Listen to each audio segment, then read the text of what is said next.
Gold, trusted gold buyers. మీరు తాకట్టు పెట్టిన బంగారాన్ని విడిపించి ఈ రోజు ఉన్న మార్కెట్ ధరకు కొనబడను.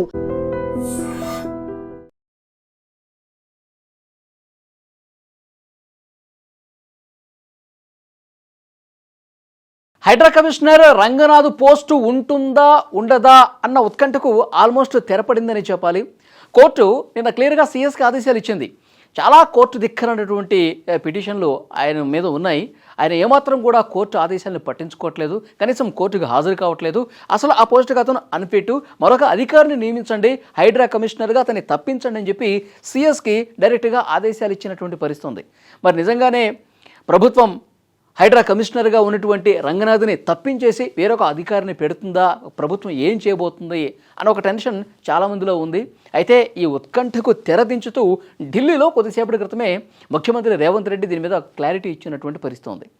హైడ్రా అనేది హైదరాబాదులో ఉన్నటువంటి నాలాలు కావచ్చు, ప్రభుత్వ స్థలాలు కావచ్చు, తర్వాత ఈ చెరువులు, కుంటలు, పార్కులు ఏవైతే ప్రభుత్వానికి సంబంధించిన ఉన్నాయో వాటిని కబ్జా కాకుండా వాటి పరిరక్షణ కోసం ఏర్పాటైనటువంటి ఒక గొప్ప వ్యవస్థ.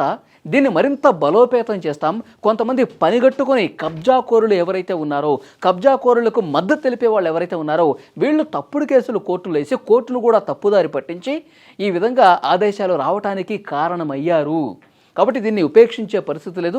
న్యాయ వ్యవస్థల మీద మాకు సంపూర్ణమైనటువంటి నమ్మకం ఉంది. దీన్ని కూడా మేము న్యాయస్థానాల్లోనే తేల్చుకుంటాం అని బహిరంగంగా రేవంత్ రెడ్డి గారు మద్దతు తెలిపారు. హైడ్రా కమిషనర్గా ఉన్నటువంటి రంగనాథ్కి మద్దతు తెలిపినటువంటి పరిస్థితి ఉంది. కాబట్టి ఆయన్ని మార్చే ప్రసక్తి లేదు. ఏదైనా సరే న్యాయస్థానాలకు వాస్తవాలు చెప్తాం. న్యాయస్థానాల ముందు అసలు వాస్తవాలు ఏంటో న్యాయస్థానం ముందు పెడతాం. ఎందుకంటే కోర్టు ధిక్కరణ పిటిషన్లు చాలానే గతంలో కూడా ఉన్నాయి. బీఆర్ఎస్ హయాంలో రేవంత్ రెడ్డి గారు చెప్పిన మాట ఇది.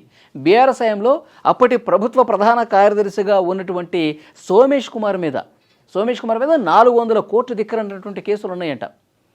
కోర్టు ధిక్కరణ కింద 400 పిటిషన్లు ఉన్నాయంట. సో అప్పుడెవరు మాట్లాడలేదు, ఇప్పుడు మాట్లాడుతూ ఉన్నారు.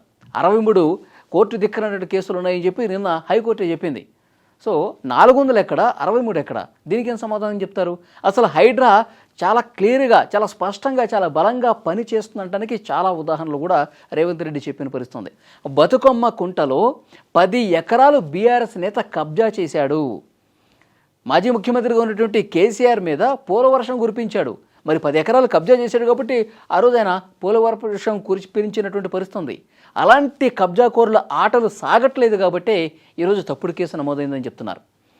తర్వాత ఇంకా చాలా చాలా ఉదాహరణలు ముఖ్యమంత్రి రేవంత్ రెడ్డి చెప్పారు. ఎన్ కన్వెన్షన్ కూల్చేశారు అంటే అది పేదలకు సంబంధించినటువంటిదా? కాదు కదా. సో వ్యవస్థకి వ్యతిరేకంగా ఉన్నటువంటి బాడీస్ ఏవైతే ఉన్నాయో సో వాటన్నిటి మీద యాక్షన్ తీసుకుంటోంది హైడ్రా అని కూడా చెప్పారు.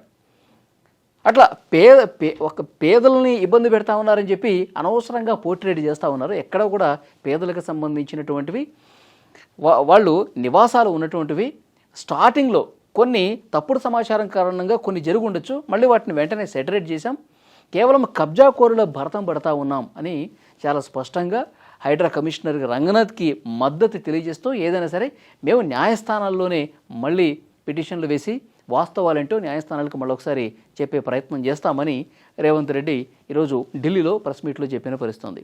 అసలు హైకోర్టు హైడ్రా కమిషనర్ రంగనాథ్ మీద ఎందుకింత సీరియస్ అయింది, ఎందుకింత గర్వమైంది, అసలు ఆ పోస్ట్కి ఆయన పనికిరాడు అని చెప్పి ఎందుకంత ఘాటుగా మాట్లాడిన పరిస్థితుంది అంటే ఒకసారి ఈ కేసు గురించి మాట్లాడాలి. లోతుకుంట, హైదరాబాద్లోని లోతుకుంటలో సర్వే నెంబర్ 1-2లో శాంతా శ్రీరామ్ అని చెప్పి ఒక కంపెనీకి సంబంధించినటువంటి భూమి ఉంది. సో ఆ భూమి గతంలో కూడా హైకోర్టు తీర్పులు ఉన్నాయి. ఇది ఆ ప్రైవేట్ కంపెనీకి సంబంధించినటువంటి భూమి, ప్రభుత్వ భూమి కాదని చెప్పి గతంలో కోర్టు ఆదేశాలు ఉన్నాయి. అయినప్పటికీ కూడా దీన్ని ధిక్కరించి హైడ్రా కమిషనర్ రంగనాథ్ అక్కడ ఉన్నటువంటి ఫెన్సింగ్ని తొలగించేసి మా భూముల్లోకి వచ్చేశాడు. కోర్టు ఆదేశాలున్నా పట్టించుకోవట్లేదు. అక్కడ స్టే ఉన్నా సరే ఏమాత్రం పట్టించుకోకుండా భూముల్లోకి వచ్చేసాడు. అసలు హైడ్రాకి ఏం అధికారం ఉందని చెప్పి హైకోర్టు సీరియస్ అయింది. కానీ హైడ్రా కమిషనర్ రంగనాథ్ వర్షన్ ఏంటి? ఇప్పుడు మేము ఆ భూముల్లోకి వెళ్ళింది ఈ సర్వే నెంబర్ 1-2 ఇతను చెప్పింది కాదు, ఇతను కోర్టుకు ఒకటి చెప్తున్నాడు. కానీ మేము వెళ్ళింది మాత్రం సర్వే నెంబర్ 243, 255 సర్వే నెంబర్స్ ఏవైతే ఉన్నాయో దానికి దీనికి 3 కిలోమీటర్ల దూరం కూడా ఉంది. మేము అక్కడ కబ్జా జరిగింది. అక్కడ ప్రభుత్వానికి సంబంధించిన పెద్ద ఎత్తున భూమి ఉంది, కొండలు ఉన్నాయి, ప్రకృతి సంపద ఉంది. అక్కడ పెద్ద ఎత్తున చెట్లు కూలగొట్టేస్తూ ఉన్నారు. సో అక్కడ అరాచకం జరుగుతుంది, పెద్ద ఎత్తున కబ్జా జరిగింది, విధ్వంసం జరిగింది. కాబట్టి ఇది కరెక్ట్ కాదని చెప్పి హైడ్రా అక్కడ రంగంలోకి దిగింది. కానీ వీళ్ళు కోర్టుకి చెప్పింది మాత్రం వేరే సర్వే నెంబర్లు వేరుగా చూపించి హైడ్రా మీద బురద జల్లే ప్రయత్నం చేశారు. అంటే కబ్జా కోరులు డెఫినెట్గా హైడ్రాకి 100% వ్యతిరేకంగా పనిచేస్తారంటానికి ఇది నిదర్శనం అని చెప్పి హైడ్రా కమిషనర్ రంగనాథ్ వర్షన్ ఈ విధంగా ఉంది. సో ఇలాంటి కేసులు చాలా ఉన్నాయి. ఎక్కడైతే కబ్జాకోరుల ఆటలు సాగట్లేదో, ఎక్కడైతే బడాబాబుల ఆటలు సాగట్లేదో, ఎక్కడైతే పెద్ద ఎత్తున ప్రభుత్వ భూముల్ని కొల్లగొట్టేసి పేదలకు సంబంధించిన ప్లాట్లను కొల్లగొట్టేసి కబ్జాలు చేశారో అలాంటి వాళ్లే దొంగదారులు ఈ విధంగా పిటిషన్లు వేసి హైడ్రా మీద కోర్టు ధిక్కరణకి కారణమయ్యారు అన్నది హైడ్రా కమిషనర్ చెప్తున్నటువంటి మాట.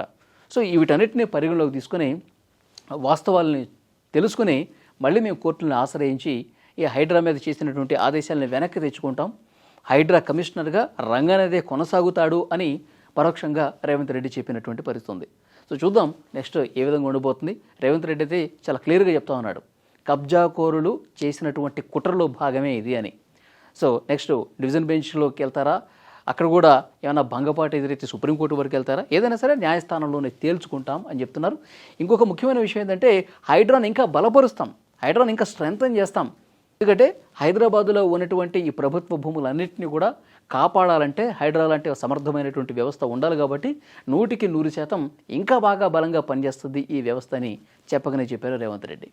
ఈ వీడియో మీద మీ అభిప్రాయం కూడా కామెంట్ చేయండి.